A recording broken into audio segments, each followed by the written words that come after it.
এভারেস্টের শীর্ষে পূর্ব মেদিনীপুরের তমলুকের পুলিশ কর্মী লক্ষ্মীকান্ত এক্সপোস্টের শুভেচ্ছা বার্তা মুখ্যমন্ত্রীর।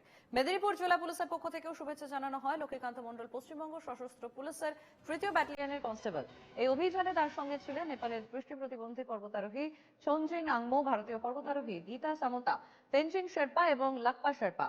লক্ষ্মীকান্ত তার এভারেস্ট অভিযান শুরু করেন এপ্রিলের দ্বিতীয় সপ্তাহে। সোমবার সকাল 8:30 নাগাদ বিশ্বের সর্বোচ্চ শৃঙ্গে পা রাখেন তিনি। লক্ষ্মীকান্তের সাফল্যে উচ্ছ্বসিত তার গ্রাম মথুরি।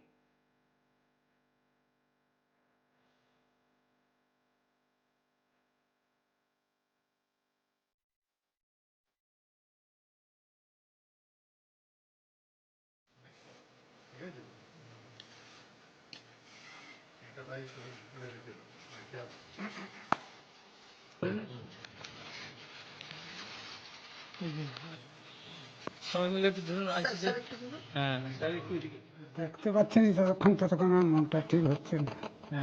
খুব আনন্দের ব্যাপার। হাতে ও যে গেছে ওর সাহসের জন্য গেছি, ওতে আমাদের খুব ভালো লাগছে। এর আগেও কি ও যেত? না না, এর আগে কোনোদিন, এই প্রথমই গেছে। তো অ্যাথলেটিক্সে অনেক সময় ছিল, অনেক সময় আমি কাজ। তারা হচ্ছে বরাবরই ও জিওগ্রাফি নিয়ে পড়তো, আর হচ্ছে প্রকৃতি সম্বন্ধে একটু মানে কিছু নতুন চিন্তা ভাবনা বা কিছু নতুনত্ব আবিষ্কারের আগ্রহ ছিল। সেই উপলক্ষে এভারেস্টের স্বপ্ন দেখে অনেকদিন আগে থেকেই। তারপরে আস্তে আস্তে চাকরি পাই এবং চাকরির পাওয়ার পর পুলিশে চাকরি পাই। তারপর থেকে আস্তে আস্তে ও হচ্ছে এভারেস্টের প্রতি ওর আকর্ষণ আরও বাড়ে।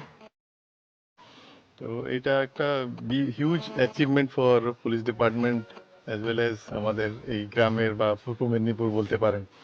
কারণ আপনারা দেখতেই পাচ্ছেন যে এই গ্রাম থেকে একটা ছেলে এই লেভেল অবধি পৌঁছেছে। তো এই অ্যাচিভমেন্টটা মানে এমন একটা অ্যাচিভমেন্ট যেটা মানে কেউ কল্পনাও করতে পারবে না। তো আপনারা সবাই জানেন যে এটা একদিনে সম্ভব হয় না, এর পিছনে অনেক পরিশ্রম করতে হয়, অনেক টাকা পয়সাও খরচা হয়, অনেক টাইম ইনভেস্ট করতে হয়। তো ও পুরোপুরি এইটাতে স্টার্টিং থেকে লেগেছিল, আর আমরা আমাদের পুলিশ ডিপার্টমেন্টের তরফ থেকে ফুল সাপোর্ট করেছি। আমরা আমাদের এখানে যত কনস্টেবল বা যে কোনো র্যাঙ্কের অফিসার যখন অফিসার বা কনস্টেবল যখন রিক্রুট হয়, আমরা ওদের ট্যালেন্টটা দেখি, আর আমাদের যখন মনে হয় যে এই ট্যালেন্টটা আরো বেশি সামনে নিয়ে আসার দরকার আছে, আমরা ওকে ফুল সাপোর্ট দিই।